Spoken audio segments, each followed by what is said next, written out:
Welcome to hyper news. నే లక్ష్మి. ఒక దళిత మహిళను మోసం చేసినందుకు రాష్ట్ర పర్యాటక శాఖ మంత్రి రోజాపై ఎస్సీ ఎస్టీ అట్రాసిటీ కేసు నమోదు చేసి పోలీసులు చర్యలు తీసుకోవాలని గూడూరు మాజీ ఎమ్మెల్యే సునీల్ కుమార్ డిమాండ్ చేశారు.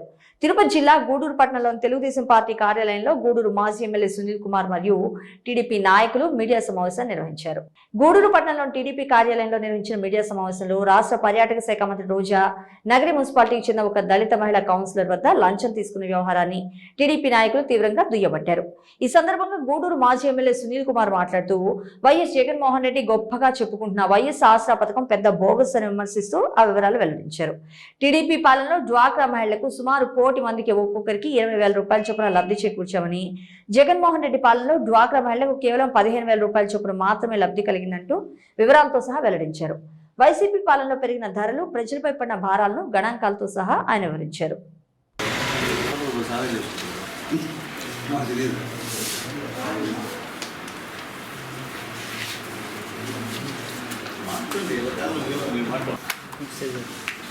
ఇప్పుడే చెల్లి రోజమ్మ ఒక దళిత మహిళకి చేసేటువంటి మోసం, వంచన, కుట్ర అవన్నీ కూడా మా వాళ్ళందరూ కూడా బయటపెట్టారు. ఇంకెందుకమ్మా రోజమ్మ దయచేసి ఆ డబ్బులు ఇచ్చేసి అసహ్యం కదా, సిగ్గులేదా? ఒక ఎస్సీ మహిళ దగ్గర మోసం చేసి డబ్బులు తీసుకున్నానికి నీ మనసు ఎలా ఒప్పిందో నాకు అర్థం కాని పరిస్థితి. పైకి డంబాలు పలుకుతావు, నిజాయితీ అంటావు, ఇంకో మహిళ అంటావు, ఆ మహిళ అంటావు. కానీ నువ్వు చేసే పని ఈ విధంగా అన్యాయంగా దళితుల దగ్గర ఇప్పుడే మా శైలం చెప్పినట్టు ఒక దళిత మహిళ అంత డబ్బు ఏమైనా తీసుకొస్తామా, వడ్డీలు తెచ్చుకుంటుందమ్మా. ఆ వడ్డీ సహా పూర్తిగా వెంటనే ఆమెకు చెల్లించమ్మా. ఆల్రెడీ నువ్వు ముద్రపడిపోయినావు. నువ్వు దళిత వ్యతిరేకని మీ నాయకుడు ముద్రపడ్డారు, మీరు దళిత వ్యతిరేక అని చెప్పి ముద్రపడ్డావు. అట్లాగే మేము డిమాండ్ చేసిందంటే రోజం పైన వాళ్ళ సోదరులు కుమారస్వామి రెడ్డి పైన ఖచ్చితంగా ఎస్సీ ఎస్టీ అట్రాసిటీ కేసు కట్టాలని డిమాండ్ చేస్తున్నావు. నువ్వు డబ్బులు ఇచ్చినా దళిత మహిళను మోసం చేశావు కాబట్టి ఖచ్చితంగా దీనిపైన అన్ని దళిత సంఘాలు కానీ దళిత నాయకులు కానీ స్పందించాల్సిన అవసరం ఉందని చెప్పి నేను తెలియజేస్తున్నాను. రెడ్డి గారు ఆసరా అంటున్నాడు. ఈ ఆసరా ఒక పెద్ద టోకరా ప్రజలపైన. అట్లాగే ఈ మహిళల యొక్క మాంగళ్యాలు పెంచడంలో జగన్మోహన్ రెడ్డి గారు ముందు వరుసలో ఉన్నాడు పెద్ద. అట్లాగే ముఖ్యంగా ఆయన ఇచ్చేది గోరంతే, దోచేది కొండంత. ముఖ్యంగా డాక్రా వాళ్ళకి రుణమాఫీ, అలాగే పసుపు కుంకుమ ద్వారా ఆనాడు చంద్రబాబు నాయుడు గారు 1 కోటి మంది మహిళలకు ఒక్కొక్కరికి 20,000 రూపాయలు ఇచ్చాడు. ఎలక్షన్ ముందు కూడా 10,000 రూపాయలు ఇచ్చాడు. కానీ జగన్మోహన్ రెడ్డి పరిపాలనలో ఒక్కొక్క మహిళ పొందిన లబ్ధి 15,000కి తగ్గించడం జరిగింది. అంటే మేము 20,000 ఇస్తే ఈయన 5,000 తగ్గించి 15,000 ఇచ్చిన పరిస్థితి ఒకసారి మీ అందరూ కూడా తెలియజేస్తున్నా. ఈ రకంగా 50 లక్షల మంది డాక్రా మహిళలకు జగన్మోహన్ రెడ్డి గారు టోకరా వేశారని చెప్పి నేను తెలియజేస్తున్నా. నేడు రాష్ట్రంలో 1,24,00,000 మంది డాక్రా మహిళలు ఉంటే 79 లక్షల మందిని ఈయన కుదించాడు. 1,74,00,000 మంది డాక్రా మహిళలు ఉంటే ఈయన డాక్రా మహిళల్ని 79 లక్షల మందికి కుదించిన విషయాన్ని ఒకసారి మీకు గుర్తు చేస్తున్నా. మిగిలినటువంటి 35 లక్షల మంది మహిళలకు మొండి చేయి చూపించిన ఘనత ఈ టోకరా జగన్మోహన్ రెడ్డి గారు అని చెప్పి నేను తెలియజేస్తున్నా.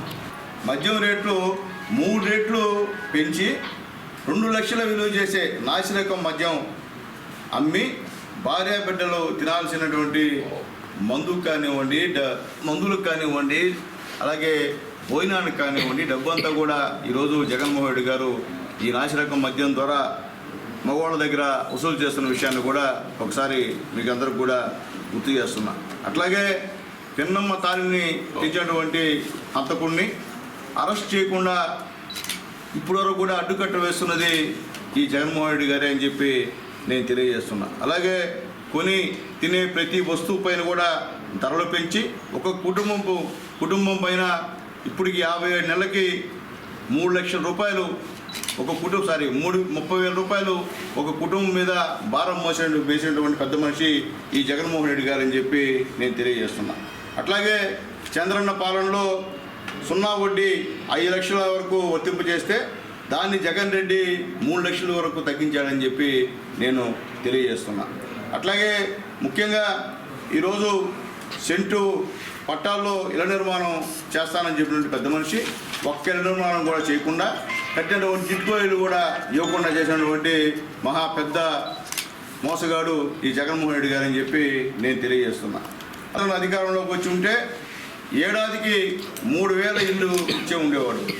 అట్లాగే చంద్రబాబు అధికారంలో ఉంటే అవాతాతలకి వచ్చిన సంవత్సరంలోనే 3,000 రూపాయల పెన్షన్ పెంచి ఇచ్చేవాడు. అంటే ఈయన ఈ వాయిదాల వరుస మీద పెట్టి ఈరోజు ప్రతి అవ్వాతాతకి 30,000 రూపాయలు నష్టం చేకూర్చినటువంటి మనిషి ఈ జగన్మోహన్ రెడ్డి గారని చెప్పి నేను తెలియజేస్తున్నా. అలాగే మహిళలకు పెళ్లి కానుక రద్దు చేసి ఎంతోమంది ఆడపిల్లలకి తీరని అన్యాయం చేసినటువంటి వ్యక్తి ఈ జగన్మోహన్ రెడ్డి గారని చెప్పి నేను తెలియజేస్తున్నా. అలాగే ముఖ్యంగా అంగన్వాడీ జీతాలను చంద్రన్న 6,300కి పెంచితే ఈ జగన్మోహన్ రెడ్డి ఈ 4 సంవత్సరాల 9 నెలల్లో 1,000 రూపాయలు మాత్రమే పెంచాడు. మళ్ళీ వాళ్ళకి అబద్ధపు వాగ్దానం ఇచ్చాడు. ఇప్పుడు మేలో జూన్లో మంచిదప్పుడు జూన్లో పెంచాలంట. అంటే జూన్లో మళ్ళీ ఎవరు కూడా వస్తుంది? పెంచాల్సి చంద్రబాబు నాయుడు గారే. ఈయన పాటికి ఎక్కడ ఉంటాడో కూడా తెలియదు. ఈ రాష్ట్రంలో ఉంటాడో ఈ దేశంలో ఉంటాడో ఎక్కడ పారిపోతాడో తిరిగిన పరిస్థితిలో వాళ్ళు చెప్పడం పాపం అమాయక అంగన్వాడీ వాళ్ళు నమ్మడం నిజంగా అన్యాయం అని చెప్పి నేను తెలియజేస్తున్నా. అట్లాగే ముఖ్యంగా ఎన్సీఆర్బీ ప్రకారం ఈ ఒక్క 2002లోనే మహిళలపైన 25,503 నేరాలు జరిగాయి ఈ రాష్ట్రంలో. అట్లాగే 601 అత్యాచారాలు జరిగాయి. అలాగే 180 అత్యాచార యత్నాలు జరిగాయి. ఇవన్నీ కూడా ఈ ఆంధ్ర రాష్ట్రంలో జరిగాయని చెప్పి ఒకసారి నేను గుర్తు చేస్తున్నా. నేరాల రేటు 66.4 కాక అంటే జాతీయ స్థాయిలో 64.4 అయితే ఏపీలో మాత్రం 96.2. అంటే దీన్ని బట్టి అర్థం చేసుకోండి ఏ విధంగా మహిళలపైన ఈ అత్యాచారాలు జరిగాయని చెప్పి మీ అందరూ కూడా ఒకసారి నేను తెలియజేస్తున్నా. అట్లాగే ముఖ్యంగా ఈ జగన్మోహన్ రెడ్డి గారు చేస్తున్నటువంటి అరాచకాలు అన్యాయాలు అంతా ఇంత కాదు. అలాగే ప్రజల్ని మోసం చేసేందుకు నిన్న ఒక ప్రెస్ మీట్ ఇచ్చారు. అంటే సెలబ్రిటీస్ అంట వీళ్ళందరూ, వాళ్ళ చెల్లెలు కూడా ఇంక్లూడింగ్. అంటే జగనన్న వదిలిన బాణం కూడా సెలబ్రిటీ అంట. అంత అన్యాయం అంటే ఆమె పైన వాళ్ళ వైఎస్ఆర్సీపీ నాయకులు రకరకాల ప్రచారాలు కూడా చేస్తున్నారు. అంటే అధికారం కోసం నీకు చెల్లెనా ఒకటే తల్లినా ఒకటే, ఎవరైనా సరే ఏమన్నా చేసేటువంటి సమర్థుడివి. ఆల్రెడీ చిన్నాయన్ని చంపేసినటువంటి వ్యక్తిని రక్షిస్తున్నటువంటి పెద్ద ఆయన నువ్వు. కాబట్టి నీకు ఆడపడుచులన్నా ఆడవాళ్ళన్నా నీకు గౌరవం లేదు. పేరుకు మాత్రం చెప్పేది ఆసరా, నా అక్క చెల్లెమ్మ కోసం ఆసరా అని చెప్పేట దీర్ఘాలు తీసి మాట్లాడడం తప్ప చేసేది మాత్రం శూన్యమని చెప్పి నేను తెలియజేస్తూ మరొకసారి మీరు ఇచ్చేటువంటి ఆసరా అది ఆసరా కాదు, ఇది ఒక పెద్ద టోకరా అని చెప్పి తెలియజేస్తూ సెలవు తీసుకుంటున్నాను.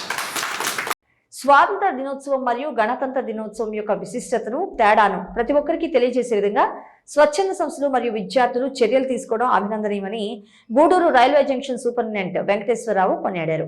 ఏబీవీపీ ఆంధ్రప్రదేశ్ సేవా భారతి ఆధ్వర్యంలో తిరుపతి జిల్లా గూడూరు పట్టణంలో 150 అడుగుల జాతీయ జెండా ర్యాలీని నిర్వహించారు. గూడూరు పట్టణంలోని రైల్వే జంక్షన్ వద్ద Gudur railway junction superintendent Venkateswararao జెండా ఊపి 150 అడుగుల జాతీయ జెండాను ర్యాలీగా ప్రారంభించారు. ఈ సందర్భంగా వెంకటేశ్వరరావు మాట్లాడుతూ గురువులు నేటి తరానికి దేశ స్వాతంత్ర్యం కోసం ఆనాడు ప్రాణత్యాగం చేసిన స్వాతంత్ర సమరయోధుల జీవితాల యొక్క చరిత్రలను, వారు చేసిన పోరాటాలను అర్థమయ్యే విధంగా తెలియజేయాలని, అదేవిధంగా గణతంత్ర దినోత్సవం యొక్క విశిష్టతను విద్యార్థులకు తెలియజేయాలని విజ్ఞప్తి చేశారు. ఈ కార్యక్రమంలో ఏబీవీపీ నాయకులు, విద్యార్థులు తదితరులు పాల్గొన్నారు.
గణతంత్ర దినోత్సవ వేడుకలు జరుపుకోవడానికి రైల్వే స్టేషన్కి వచ్చి ఈ 150 అడుగుల జెండాతో ఈ పురవీధుల్లో ఈరోజు జనాలైతేనేమి విద్యార్థులైతేనేమి ఈ స్వాతంత్రం గురించి గణతంత్రం గురించి ఈ రెండింటి మధ్య తేడా కూడా తెలియకుండా మనం పెరుగుతున్నాం టీచర్స్గా.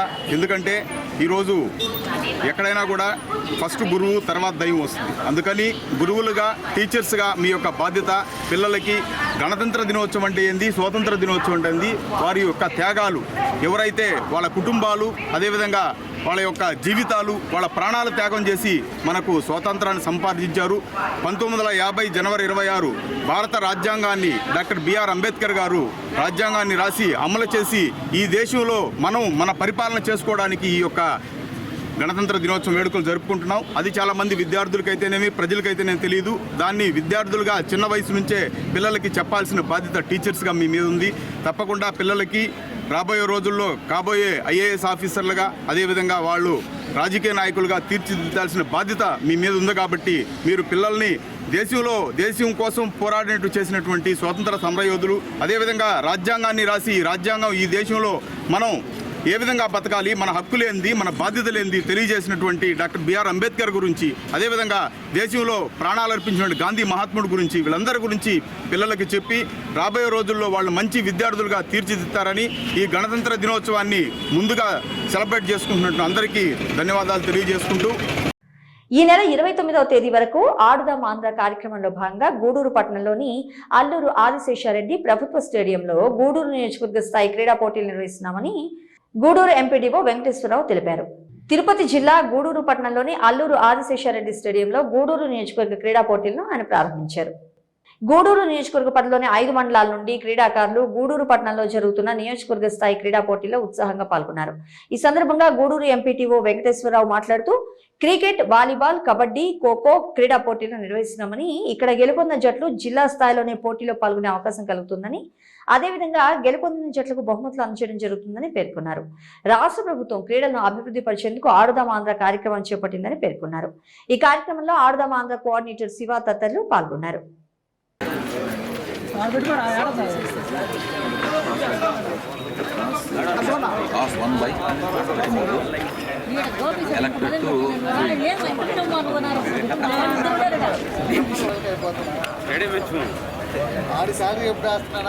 మొట్టమొదటి మ్యాచ్ చిత్తూరు వర్సెస్ కొల్లాపూర్ జరుగుతా ఉంది.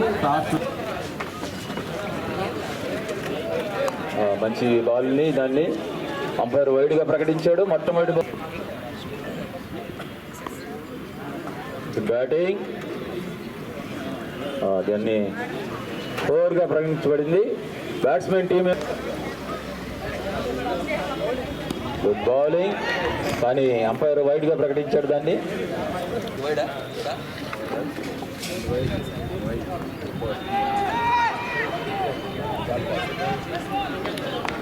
Ball good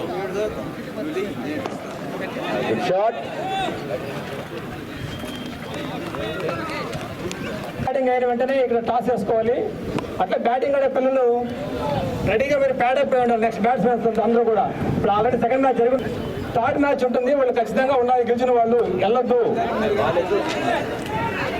next match Gudur versus Vakadu. First batting అయిన వెంటనే టాస్కి ఇక్కడ రావాలి. థర్డ్ మ్యాచ్ ఈరోజు థర్డ్ మ్యాచ్ వచ్చి Kota winner of the first.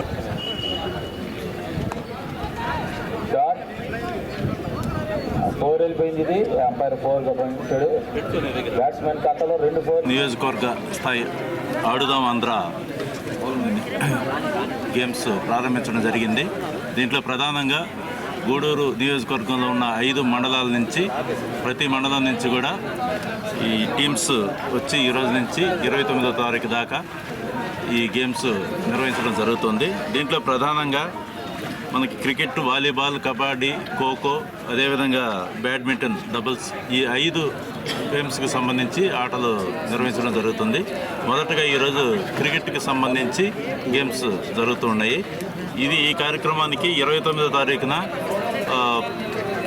ముగింపు సమావేశం నిర్వహించడం జరుగుతుంది. దీనికి గౌరవ ప్రజాప్రతినిధుల సమక్షంలో ఆ గెలుపొందిన జట్లకి ప్రైజ్ డిస్ట్రిబ్యూషన్ కూడా చేయడం జరుగుతుంది. దీంట్లో ప్రధానంగా క్రికెట్, వాలీబాల్, కబడ్డీ, ఖోఖో నియోజకవర్గ స్థాయికి మొదటి బహుమతిగా 35,000, రెండో బహుమతిగా 15,000, మూడో బహుమతిగా 5,000 ఇవ్వడం జరుగుతుంది. అదేవిధంగా బ్యాడ్మింటన్ డబుల్స్కి సంబంధించి first prize 20,000, second prize 10,000, third prize 5,000 బహుమతిగా ఇవ్వడం జరుగుతుంది.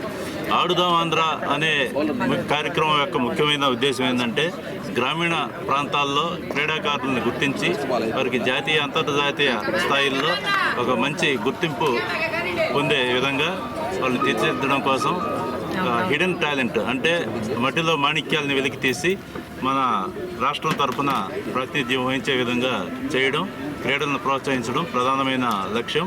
ఈ లక్ష్యంలో భాగంగా మన ప్రభుత్వం ఈ కార్యక్రమం చేపట్టింది. దాంట్లో భాగంగానే మన గూడూరు నియోజకవర్గ స్థాయిలో విజయవంతంగా ఈ కార్యక్రమాన్ని నిర్వహించడానికి అన్ని ఏర్పాట్లు చేయడం జరిగింది.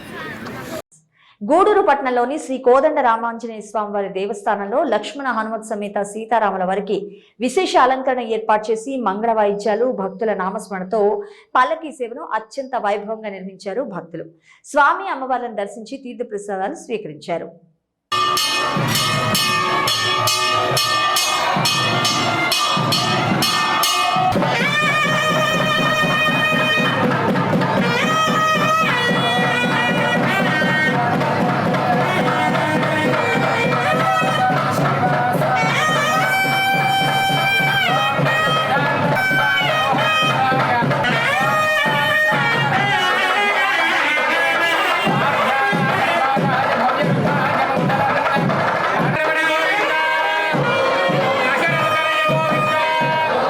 జానకీ వల్లభ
తిరుపతి జిల్లా చిలుకూరు మండల పరిధిలోని తూర్పు కనుపూరు గ్రామంలో వెలిసి ఉన్న శ్రీ ముత్యాలమ్మ అమ్మవారి దేవస్థానంలో మంగళవారం రాత్రి శ్రీ ముత్యాలమ్మ అమ్మవారి పల్లకి సేవ మరియు ప్రాకార ఉత్సవాన్ని వైభవంగా నిర్వహించారు.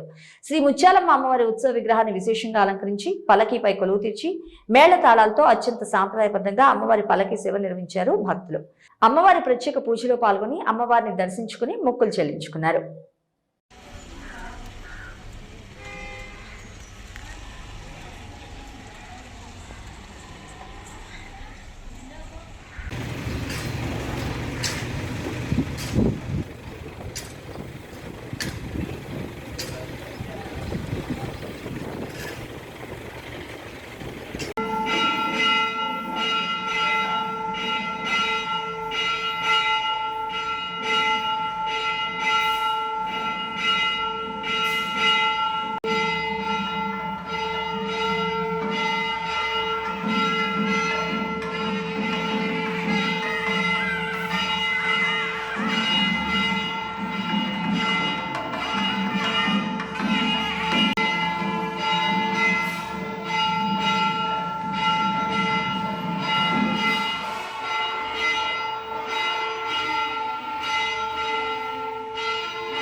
సైదాపురం మండలం వేములచేడు గ్రామంలో పంట పొలాల్లో ట్రాన్స్ఫారం మరమ్మతులు చేస్తుండగా ప్రమాదవశాత్తు విద్యుత్ షాక్ గురై సుమారు 40 సంవత్సరాల వయసు కలిగిన లైన్మన్ సీనయ్య మృతి చెందిన దుర్ఘటన బుధవారం చోటు చేసుకుంది. అతని మృతదేహాన్ని పోస్టుమార్టం నిమిత్తం గూడూరు ప్రభుత్వ ఏరియా హాస్పిటల్కి తరలించి సైదాపూర్ పోలీసులు కేసు నమోదు చేసుకుని దర్యాప్తు చేస్తున్నారు. వేములచేడు గ్రామం సమీపంలో పంట పొలాల్లో ఉన్నటువంటి విద్యుత్ ట్రాన్స్ఫార్మర్ మరమ్మతులు లైన్మన్ సీనయ్య చేస్తుండగా ట్రాన్స్ఫార్మర్ పైన 11 kV వైర్ ని గమనించలేరు. ఈ ప్రమాదంలో ప్రమాదవశాత్తు సీనయ్య చెయ్యి 11 kV వైర్కి తగలడంతో విద్యుత్ షాక్కి గురయ్యి తీవ్ర గాయాల పాలయ్యారు. అతన్ని సైదాపురంలోని ప్రభుత్వ హాస్పిటల్కి తీసుకెళ్లగా మరి అప్పటికే మృతి చెందినట్లు వైద్యులు నిర్ధారించారు. దీంతో అతని మృతదేహాన్ని గూడూరు ప్రభుత్వ ఏరియా హాస్పిటల్కి పోస్టుమార్టం నిమిత్తం తరలించారు.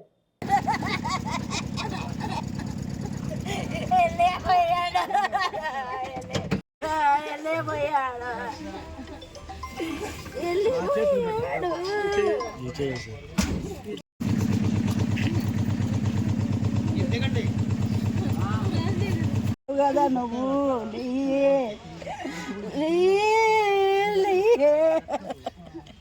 చేసుకొని వస్తానని నాకు చెప్పినావు కదా ఇంటికాడ 4 గంటలకు లేపి బాలిస్తుంది.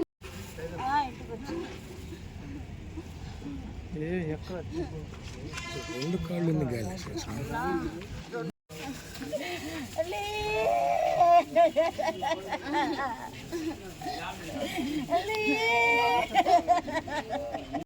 ఇవి హైపర్ న్యూస్ అప్డేట్స్. ఎప్పటికప్పుడు తాజా సమాచారం కోసం చూస్తూనే ఉండండి హైపర్ న్యూస్.